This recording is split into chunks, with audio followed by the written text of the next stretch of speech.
Բարի երեկո, դուք դիտում եք բաց հարթակ, այսօր իմ հյուրը գլոբալիզացիա եւ տարածաշրջանային համագործակցության վերլուծական կենտրոնի նախագահ Ստեփան Գրիգորյանն է, բարև ձեզ պարոն Գրիգորյան։ Եվ այսպես Իրանի նախագահը Բաքվում է, երկու երկրների ղեկավարները քննարկել են կապերի ամրապնդմանն առնչվող հարցեր, բայց շեշտել են, որ տարածաշրջանային խնդիրները պետք է լուծեն տարածաշրջանի երկրները, մասնավորապես 3 գումարած 3 ձևաչափով։ Արդյոք սա մեսիջ է արևմուտքին։ Բարև ձեզ, շնորհակալություն հրավերի համար։ Ես պետք է ասեմ, որ Իրանը միշտ էլ կրկնում է թեզը, պարզ է Ադրբեջանը, Ռուսաստանը, Թուրքիան, երբ որ ասում են տարածաշրջանում պետք է լուծվի ամեն ինչ, իրենք նկատի ունեն, որ Հայաստանը դրսում չաշխատի։ Կոպիտ ասած, չոքացնելու, ծնկի բերելու։ Իրանը երբ որ ասում է, դա ընդհանուր իրանց կոնցեպտն է, որ արևմուտքը չպետք է գա տարածաշրջան։ Հասկանում եք, ու նայեք Իրանը ինչքան ճկուն է մեր հարցերում։ Իրանը ի պաշտոն է հայտարարեց, որ եվրոդիտորդները իրանք չեն դիտում որպես վտանգ իրանց համար, քանի որ Հայաստանի կառավարությունը ասեց, երաշխիքներ տվեց, որ դա չի օգտագործվում Իրանի դեմ։ Ուրեմն Իրանի ասածը Բաքվում դուք ընդհանուր առմամբ պետք է ընկալեք։ Ընդհանուր։ Այ եթե ասեր Ռուսաստանում պատվիրակության անդամներից մեկը Ալիևի հետ հանդիպելից կամ Մոսկվայում Ալիևի հետ հանդիպելից Պուտինը, դա վտանգ է մեզ համար։ Բայց այդտեղ ոչ մի վտանգ չեմ տեսնում, Իրանի հռետորաբանությունը շատ հետաքրքիր է։ Բաքվում դա ասում են, քանի որ ընդհանուր առմամբ չեն ուզում, որ 3-րդ, 4-րդ պետությունները մտնեն տարածաշրջան, բայց Հայաստանի հետ խոսելիս ասում են այո, Հայաստանի համար վերապահումներ կարող են լինել։ Ես դες ավելին ասեմ, Իրանը ոչ միայն ընդունում է եվրոպական դիտորդական առաքելությունը, նաև հիշում եք այդ Միացյալ Նահանգների հետ ռազմավարական նշանակություն պայմանագիր, հիշում եք Միացյալ Նահանգների հետ ռազմավարական գործընկերության, զորավարժություններ անցկացնելու։ Ինչ են Իրանը ասում։ Ասում է, քանի որ Հայաստանի կառավարությունը երաշխավորում է, ասում է, որ դա ուղղված չի մեզ դեմ, մենք դա ընդունում ենք։ Տեսեք, կային քաղաքագետներ, որոնց հարցազրույցներն է ես առավոտյան նայում եւ այսպիսի մի թեզ էին առաջ քաշում, որ Թեհրան-Բաքու հարաբերությունների ամրապնդումը կարող է բերել նրան, որ Իրանը հրաժարվի, այսպես ասած, կարմիր գծերից, որոնք առնչվում են Հայաստանի Հանրապետության։ Արդյոք դուք դա հնարավոր համարում եք, թե ոչ։ Ես հարգում եմ տարբեր կարծիքներ, դուք գիտեք, ես ինքս ժողովրդավարությունը հարգող մարդ եմ, բայց համաձայն չեմ այս թեզի հետ, բացատրեմ։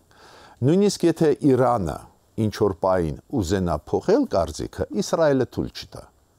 Իսրայելը թույլ չի տա։ Իսրայել Ադրբեջան հարաբերությունները շատ սերտ են, շատ ուժեղ են։ Իսրայելի հետ Ադրբեջանի հարաբերությունները քիփ հենց ռազմատեխնիկական ոլորտներում շանս չեն տալիս, որ Իրանը դեպի Ադրբեջան գնա։ Դա ուղղակի բացառվում է։ Այո, Իրանը Ադրբեջանի հետ կարող է նույնիսկ տարածաշրջանային համագործակցության այդ process-ը ուժեղացնեն։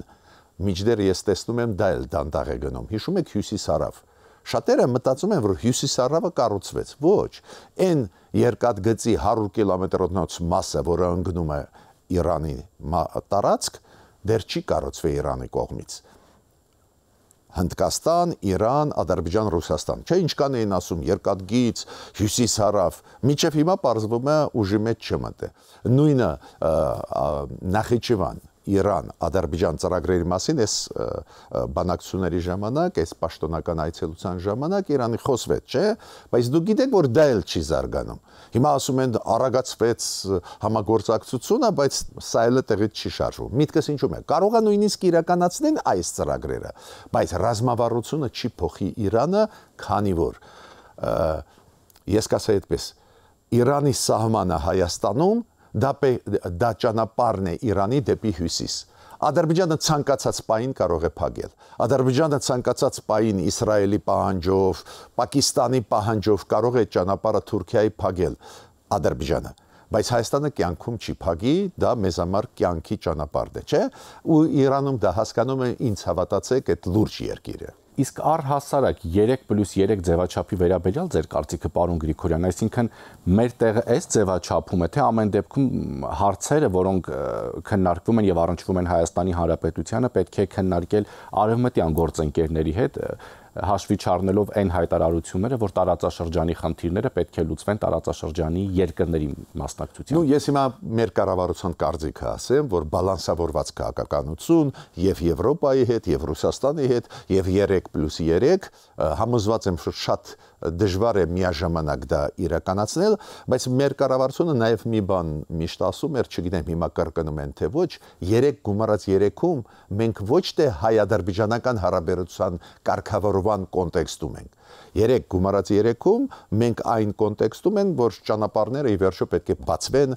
ապա շրջափակում պետք է լինի, ոնց առանց հարևանների դա անես։ Ինչ եմ ուզում ասել, այնուամենայնիվ 3 գումարած 3-ում Հայաստանը կա, բայց ոչ լիարժեք։ Վրաստանը կտրականապես դեմ է, չի էլ մտնելու, բայց Հայաստանի նույնիսկ այսօրվա կառավարությունը, որը կողմ է ռեգիոնի հետ, ռեգիոնալ պետությունների հետ աշխատել, վերապահում է։ Իմ կարծիքը դուք գիտեք, ես համարում եմ, որ այլընտրանք չկա։ Մեր տեղը Եվրոմիության մեջ է։ Մեր տեղը Միացյալ Նահանգների հետ ռազմավարական հարաբերությունները ուժեղացնել, մեր տեղը Եվրոմիության անդամ ի վերջո դառնալ երկար ճանապարհ է, բայց դա չպետք է հակադրել օրինակ մեր համագործակցությանը նույն Հնդկաստանի հետ, մեր համագործակցության նույն Իրանի հետ։ Դժբախտաբար դա միտումնավոր նարատիվ են Ռուսաստանից տարածում։ Ասում են, այ եթե սրանց հետ ես մյուսների հետ չես կարող աշխատել։ Ընտրեք կամ ԵՄ կամ ԵԱՏՄ կամ չգիտեմ, միշտ այդ ընտրությունը դրվում է Մոսկվայից։ Այդ արեստական է։ Այդ արեստական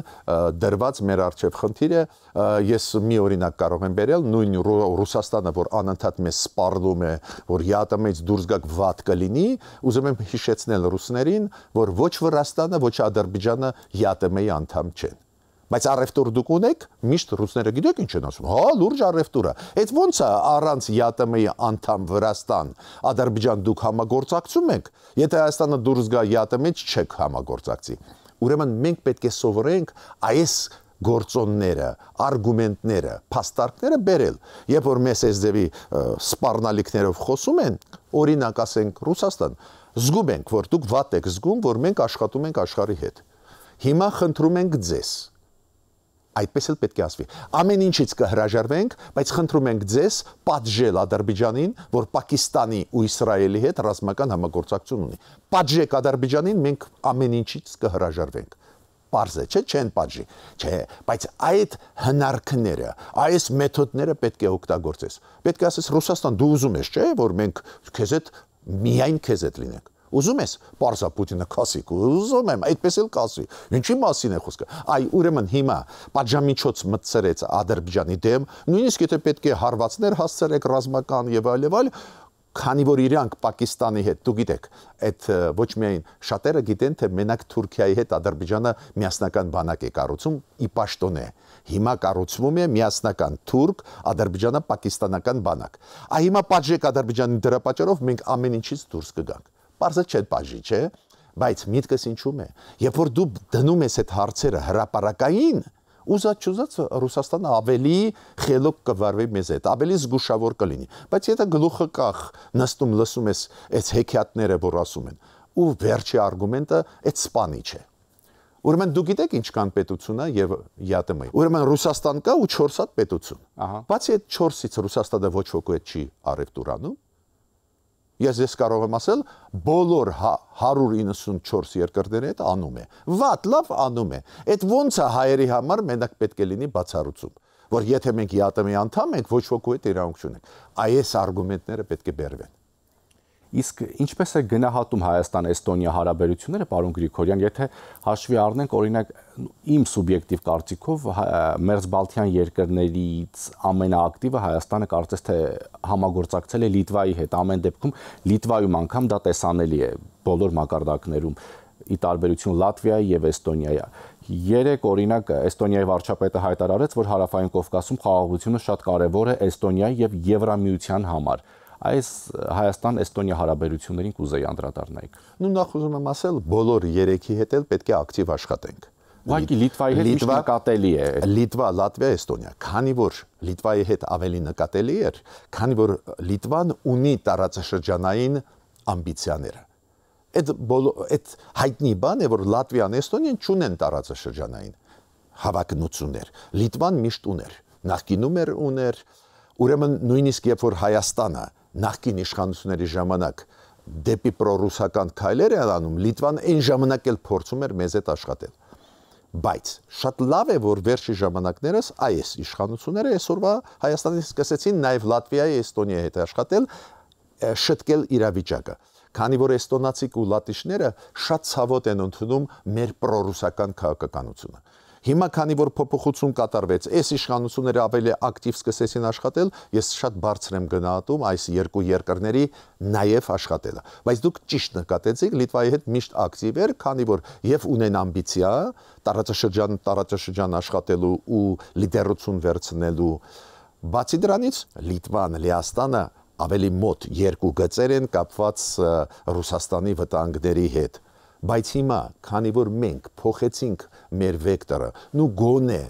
հրապարակային ասում ենք Եվրոմիության դեպի ուղղության գնում ենք, Էստոնիան, Լատվիան սկսեցին մեզ հետ ավելի ակտիվ աշխատել։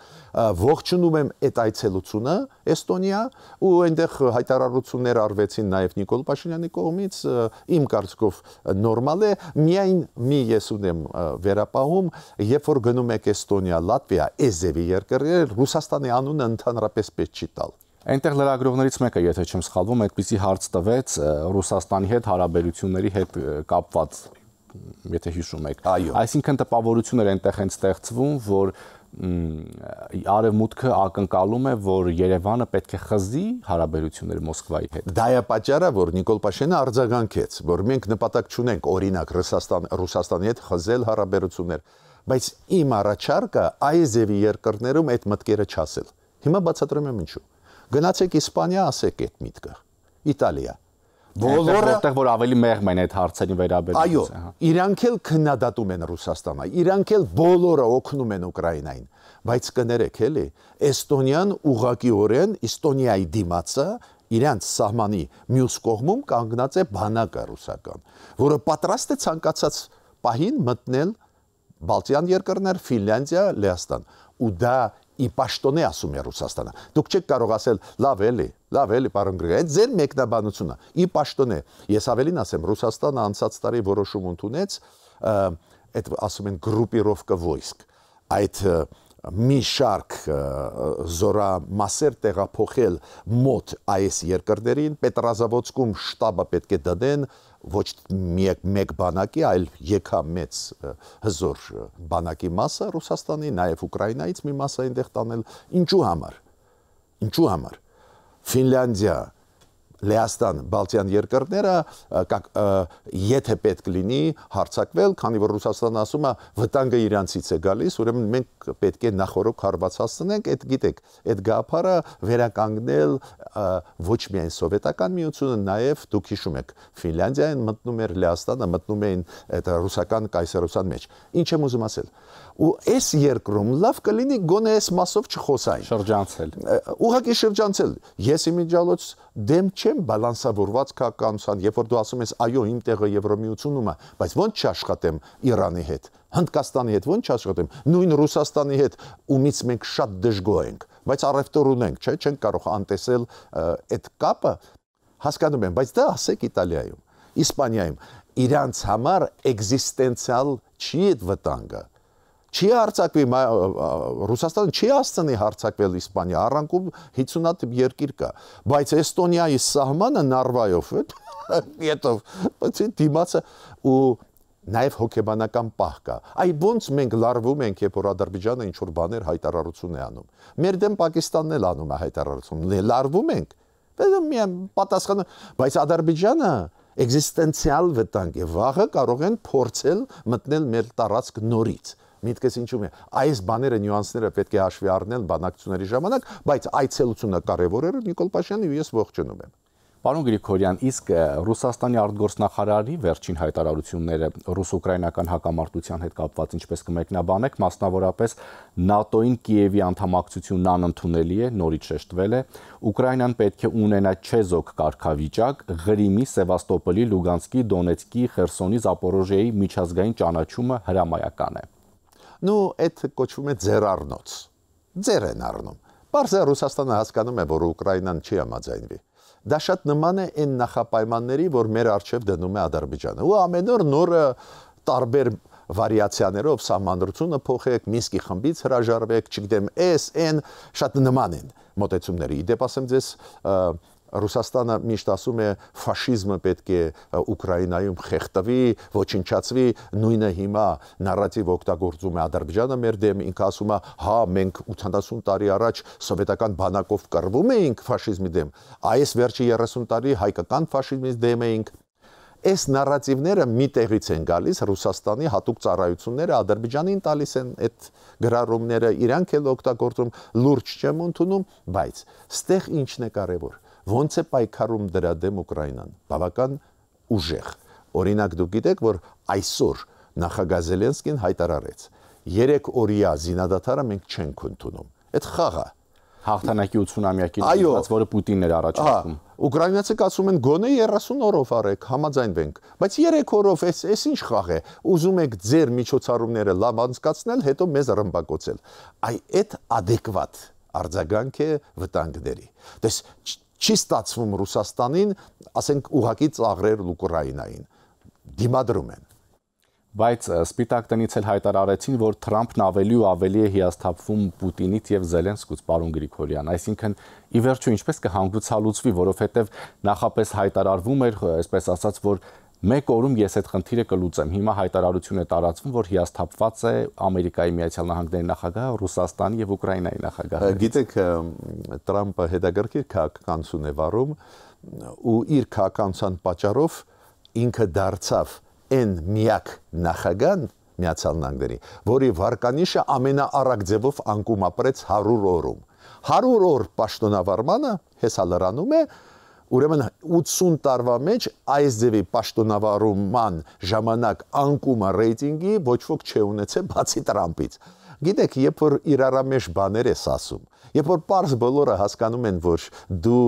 կախված ես Պուտինից, որ դու պրոպուտինյան քաղաքականություն ես վարում, մարդու, որին միջազգային քրեական դատարանը ճանաչեց հանցագործ, մարդը, որը